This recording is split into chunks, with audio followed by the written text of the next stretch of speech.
riots, rebellion, revolution.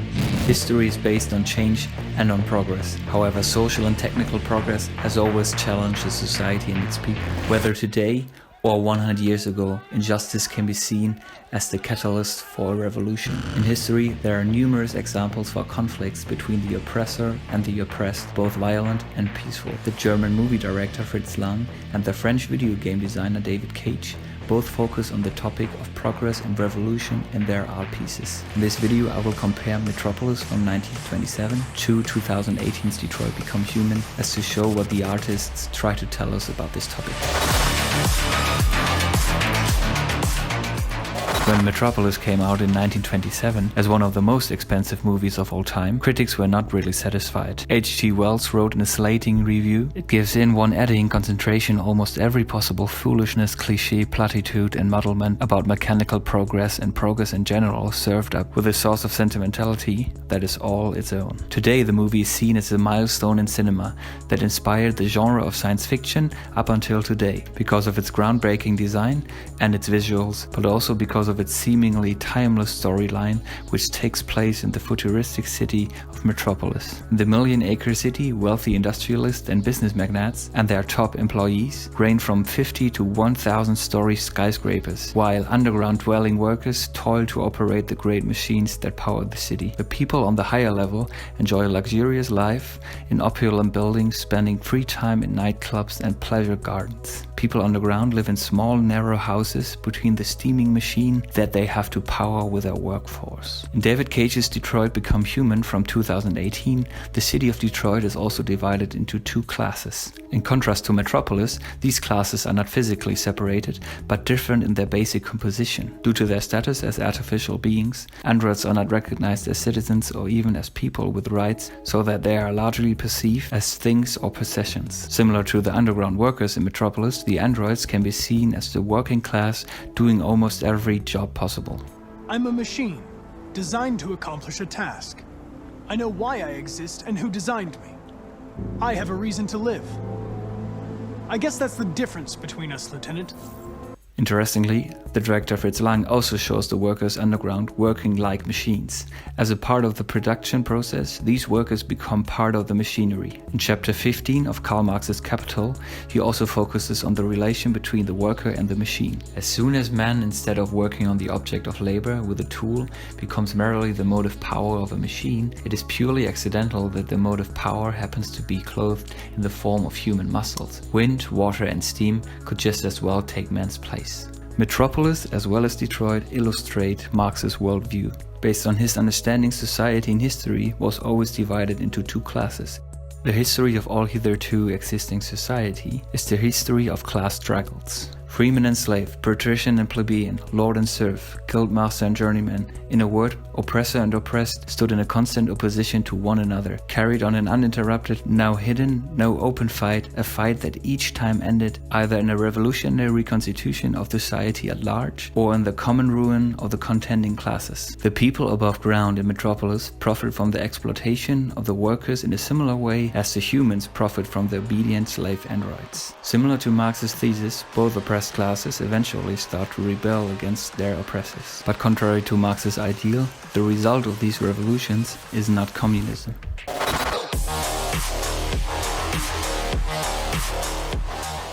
In the space of a few years, androids have completely transformed the world in which we live. By letting androids into our homes and factories, the CyberLife company has made them everyday technology. In Detroit, CyberLife is the most influential and important company. In 2038, CyberLife has officially become the world's first trillion-dollar company, with more than 50 million androids sold in America alone. Our androids are already replacing humans in many fields. For example, they represent more than 80% of all university professors and 63% of all medical staff. Tomorrow they'll replace our soldiers, and who knows, maybe one day, our leaders, to make the best decisions in humanity's interest.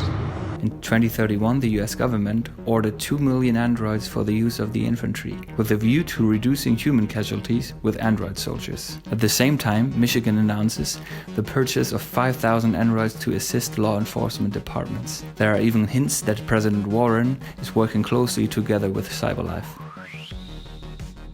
In Metropolis, the industrialist and business magnate Joe Fredison controls the city as a mastermind. He tries to keep the total control over his machines and working forces. Both the mighty towers of Fredison and Cyberlife demonstrate the power of their respective companies. In Metropolis, this tower is a representation of the Tower of Babel mentioned in the Bible. Therefore, also the movie shows its own interpretation of the story. People build tower that reaches to the sky.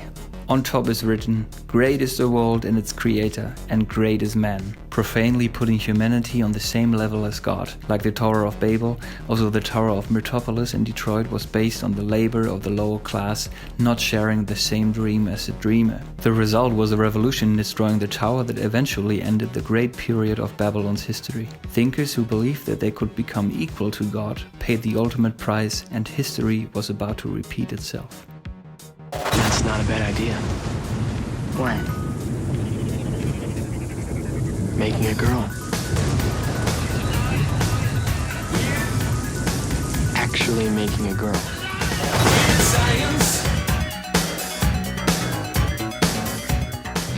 The mad scientist Rotwang is the first person in the world of Metropolis who made the fusion of man and machine possible. He creates his machine mensch, which is more like a robot taking the form of a woman. His plan was to recreate his former love interest, Hel. Rotwang was in love with her, but she got together with Joe Fredison and died giving birth to Freda. He wants to cope with his grief by defeating death. Unfortunately, his rival in love, Joe Fredison, is also his boss. That is why he has to follow Fredison's orders, even though he still hates him for stealing his love. For starters, what should I call you? I'm Chloe. And you, what's your name? Oh, John. My name is John. Delighted to meet you, John. Similar to Rotwang, Kamsky also created the first machine taking the form of a human. As a genius with an IQ of 171, he founded the company Cyberlife with 16. He studied and became an AI graduate at the University of Cambridge under Professor Amanda Stern, who seemingly played an important role for him. Chloe was the first robot to pass the Turing test, making it difficult to differentiate between a machine and a human. No, I just spoke with a few humans to see if they could tell the difference between me and a real person. It was a really interesting experience. In an interview, he stated that his goal is to create a world in which androids take over almost all labor so that humanity has more time to enjoy life. Everything's much easier with an android. They obey your orders without ever complaining. They can cook, discuss philosophy with you, have intimate relationships according to your desires. They never say no. Obviously, they are the perfect partner. Everyone deserves happiness.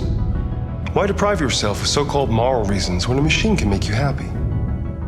In his interview, Kamsky appears confident that his creation would never harm or challenge any human, because he is certain that they are all just tools that advance progress. I understand the irrational fears about artificial intelligence, but I assure you that will never happen with a Cyberlife android. They're designed to obey humans. They're machines. They can't ever develop any sort of desires or form of consciousness. Are you sure? I'm absolutely certain. You can trust me. The question raised after this interview is, can you really trust him? What happened to Kamsky between 2028 and 2038? It appears as if he had a change of heart, transforming from a progressive hipster to a strange schemer with a god complex. Looking at the info that the game offers, there have been two events leading to his change of heart. First of all, the death of Amanda Stern in 2027 might have left a mark on him, because he still honors her in his entrance hall 10 years later. And furthermore, Kamsky created a software that monitors the activities of Cyberlife's androids by using her appearance. She was his teacher. When Kamsky designed me, he wanted an interface that would look familiar. That's why he chose his former mentor. What are you getting at? Similar to Rotwang, he tried to revive a loved one by the use of technology. In addition to that, when the company was approaching a 500 billion valuation, rumors emerged that Kamsky disagreed with his shareholders over strategy. He later departed under mysterious circumstances. Why did Kamsky leave Cyberlife? What happened? It's an old story, Connor. It doesn't pertain to your investigation. Like Rotwang, he lives separated from society, close to his inventions. He still lives in a house facing the headquarters of Cyberlife, watching it every day, as if he is just waiting for the moment to take back control. In contrast to his interview in 2028, he seems to support androids into becoming deviants. He even refuses the term virus by referring to it as freedom. Deviants. Fascinating, aren't they? Perfect beings with infinite intelligence. And now they have free will. Machines are so superior to us. Confrontation was inevitable. Humanity's greatest achievement threatens to be its downfall. Isn't it ironic? All ideas of viruses that spread like epidemics. Is the desire to be free a contagious disease? He even created the Kamsky test that tries to test whether there's empathy between androids. Destroy this machine, and I'll tell you all I know. Or spare it, if you feel it's alive. But you'll leave here without having learned anything from me. On top of that, he's even disappointed if Connor follows his program.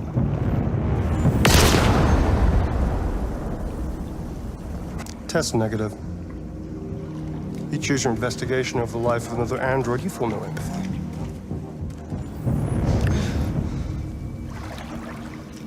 Fascinating. Cyberlife's last chance to save humanity is itself a deviant. By the way, I always leave an emergency exit in my programs. You never know.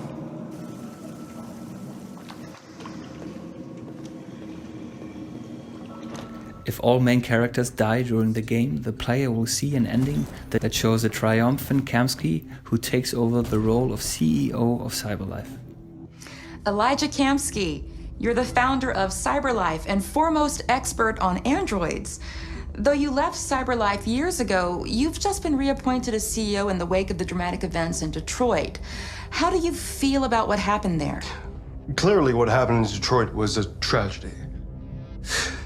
Artificial intelligence is a wonderful tool, provided it can be controlled. Fortunately, Cyberlife managed to quickly produce a solution to the deviant problem. Under my management, we'll take every precaution to prevent such a thing from ever happening again. He might have created deviant robots on purpose so that the resulting chaos created a ladder for him back into the headquarters of Cyberlife. Understandably, customers started to lose trust in the company, and by giving the company back to its founder, developing updated softwares, the trust would be regained. Finally, in control of his company again, he comes back to the idea that androids are just tools for humans. Can you assure us that androids no longer pose a threat? Absolutely. There was an incident, but we've learned from our mistakes. And we can assure you that androids will remain exactly what they were designed to be. Obedient and efficient machines. Kamsky wants to put an end to deviancy that he might have planted in the first place, with updated androids covering his traces and making enormous profit for the company. In this ending, you can see his plan working out. Cyberlife's androids imitate life to perfection, but they'll never be alive. I understand that some people may be fooled, but they're only an imitation, nothing else. Rotwang has a similar plan in Metropolis. Joe orders Rotwang to use the Maschinenmensch to infiltrate the workers as to steal their hope for better conditions. Joe forces Rotwang to make the Maschinenmensch take the form of Maria, who can be seen as a religious preacher in the ranks of the workers. Because of the resentments that Rotwang feels towards Joe, he sabotages his plan. He orders the human machine to mobilize the workers against the upper class above ground, starting a revolution. At the same time, the machine also infiltrates the high society, hypnotizing its members. Both in Detroit and Metropolis, the existence of human machines lead to chaos and revolution. However, it appears as if the two inventors, Rotwang and Kamsky, are the true catalysts of the chaos. Mr. Kamsky, thank you very much. You're welcome.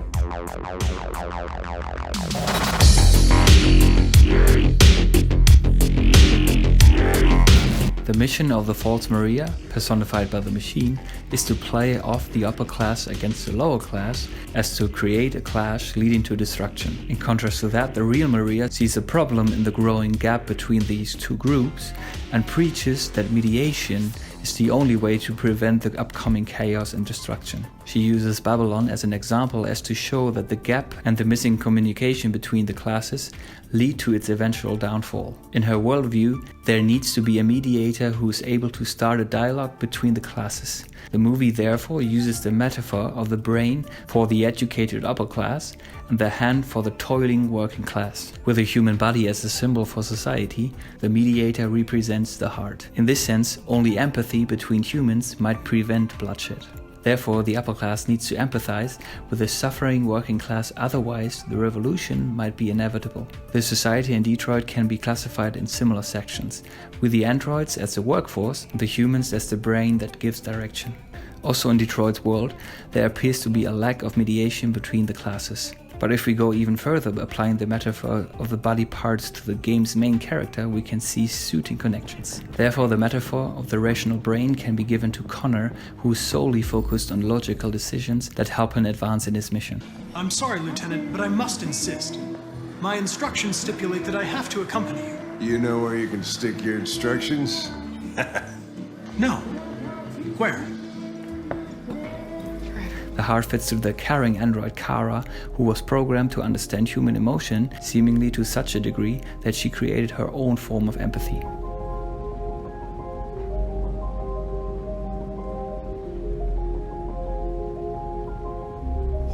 The hand is best represented by Marcus, who was also part of the worker class androids. As a deviant, he literally starts to free his fellow androids by using his hand, but this hand can also turn into a fist of aggressive rebellion. We have to show them we won't back down.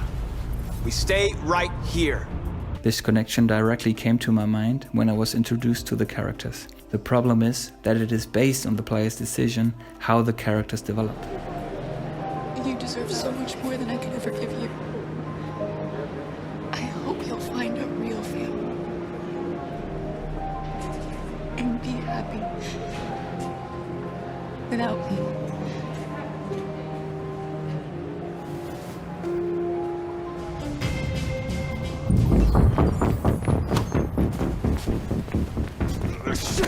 Oh, shit! We had it! Fuck! It's my fault. I should have been faster. You'd have caught it if it weren't for me. Now, if they want war, they'll get it. We are going to fight for our freedom, and we will succeed or die. I know you're all angry. And I know you want to fight back. But I assure you, violence is not the answer here. We are going to tell them peacefully that we want justice. And if there's any humanity in them, they will listen. Kara's character is repeatedly challenged when she has to make moral decisions. The friendship with Hank changes Connor into becoming more and more empathetic. Also, Marcus has to make rational decisions as a leader that both challenge and evoke his empathy with humans and androids alike. The rather one-dimensional characters start to become more diverse in the course of the story if the player helps them to develop in this direction. By combining the qualities of the brain, the heart, and the hand, the main characters start to act human-like. By playing the game, the player might also start to question his or her own moral code and beliefs, as to develop more empathy, rational thinking, and courage. In contrast to that, if the player refuses the development of his characters, it is very likely that David Cage, the creator, punishes you with a rather unhappy ending, depending, of course, on your point of view. With the authorities, in order to round up and destroy all androids across the country. They also announced an internal investigation to identify the malfunction and to prevent any such incidents in the future.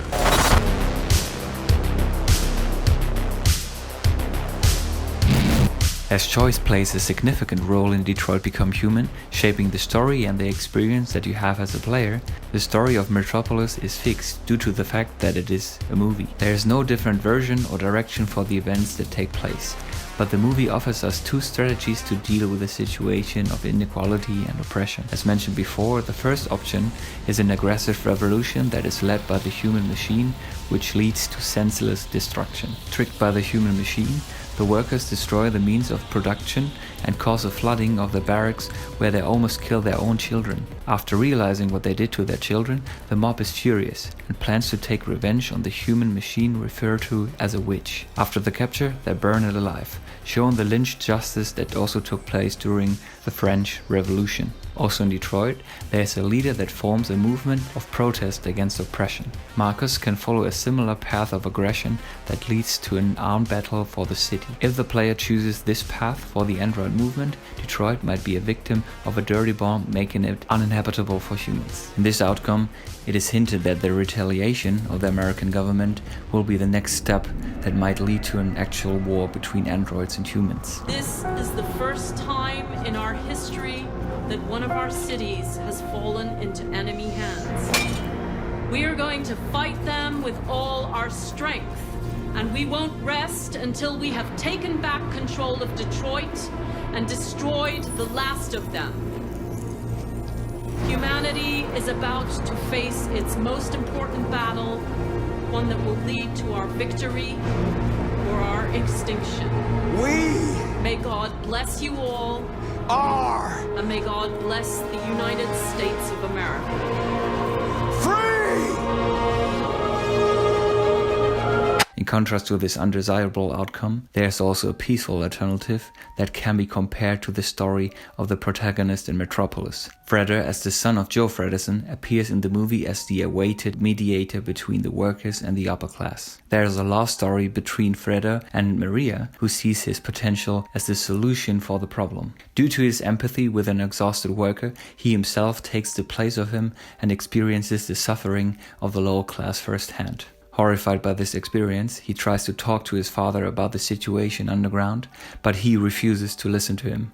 Freder starts to sympathize with the lower class while he continues to work at the underground machines. In a vision, he sees the upcoming end of Metropolis caused by the human machine. Together with Maria, he is able to save the workers' children from drowning in the flood that was caused by the furious parents in their path of destruction. After Maria is kidnapped by Rod Wang, Freder manages to rescue her by defeating the mad scientist. Watching the fight between the two, Joe Fredersen is paralyzed by fear of losing his son. The workers start to sympathize with the worrying father and decide to spare him. At the end of the movie, the leader of the workers and the master of the city face each other, but they are unable to communicate due to their differences. In this moment, Freder accepts his role as the awaited mediator between the upper and the lower class. In other words, he becomes the heart between the brain and the hand. He appears to be qualified due to the fact that he has experienced both worlds. Due to his empathy, he is able to understand the interests, desires and problems of both classes, and therefore he can form a bridge of communication. Also for Marcus, it is possible to take over the role as the peaceful mediator between humanity and the androids. As a charismatic and almost religious leader, Marcus can lead a peaceful protest and demonstration to show the demands of the androids movement to the public. Peacefully, that we want justice. And if there's any humanity in them, they will listen. And if not, others will take our place and continue this fight. Are you ready to follow me?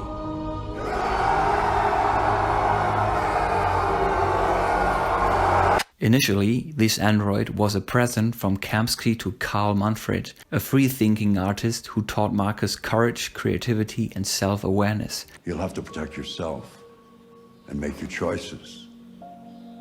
Decide who you are and want to become. This world doesn't like those who are different, Marcus. Don't let anyone tell you who you should be.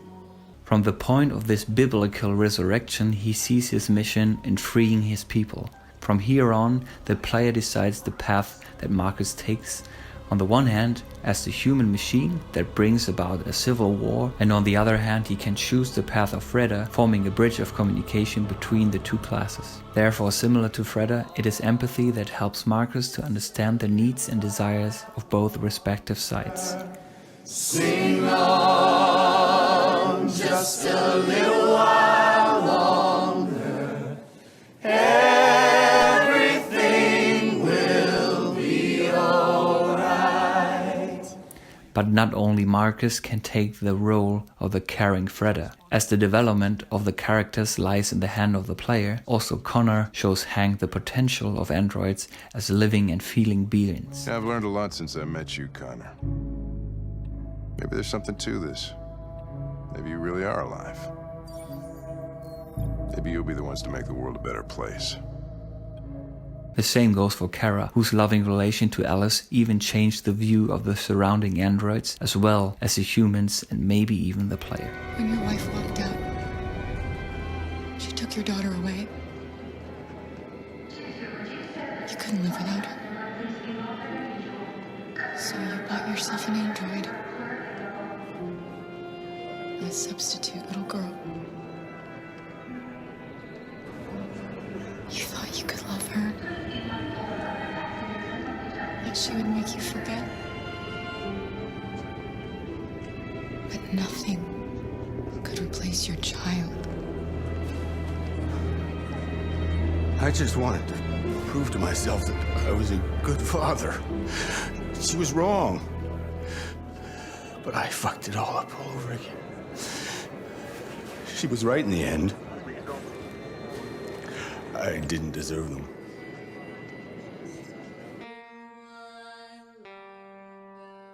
During the 1920s, Fritz Lang and Thea Habu created a movie that was meant to illustrate the situation at that time, the growing gap between the rich and the poor. Even 2 years before the stock market crash in 1929, the movie already predicted a horrendous future that has to deal with a revolution.